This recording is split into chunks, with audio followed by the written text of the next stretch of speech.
Tech was full of boys sitting on desks, tossing squashy balls and shouting at Mr. Ballinger, just like every other day. I slid into my seat near the back, feeling a little self-conscious because Priya wasn't with me. There were only 6 girls in our class, and no assigned seats. Without talking about it, we'd all paired up and scattered ourselves around the room. Sitting alone was no good, but banding all together wasn't that great either, since Mr. Ballinger got sarcastic whenever there were too many girls in one place.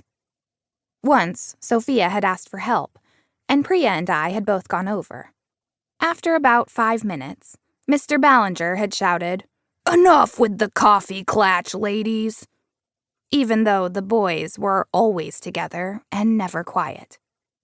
While my computer started up, I opened my notebook. I liked to play with code using paper and pencil because I could think through what would happen without screwing up my program. A week ago, Mr. Ballinger had given us a coding problem where we had to find a way to put 8 queens on a chessboard without any of them being in check from the others. The easiest answer was to write code that checked all the ways 8 queens could be arranged, which was a big job. There were more than 8 billion possibilities, and only 92 right answers. But finding a needle in a haystack was totally possible, if you had a machine that could look at each and every piece of hay. I'd already written a program that could find the places the queens belonged, but I hadn't yet raised my hand to show Mr. Ballinger. Right now, my code was crammed full of way too many extra steps. I wanted a simpler, cleaner way. For myself, but also because I didn't want to give Mr. Ballinger any reason to say my code wasn't good enough. Last night, I'd brainstormed by drawing chessboards over and over in my notebook, until I'd realized the computer only needed to check the arrangements that had one and only one queen in each row and column. Every right answer had to have that in common, and telling the computer to look only at those possibilities would make the program run much faster. Carefully, I typed in the code I'd mapped out in my notebook last night.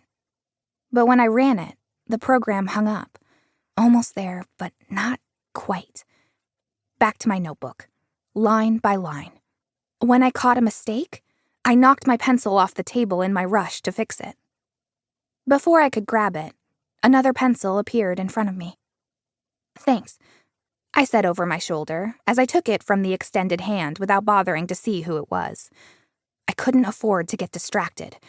It was so easy to lose a thought.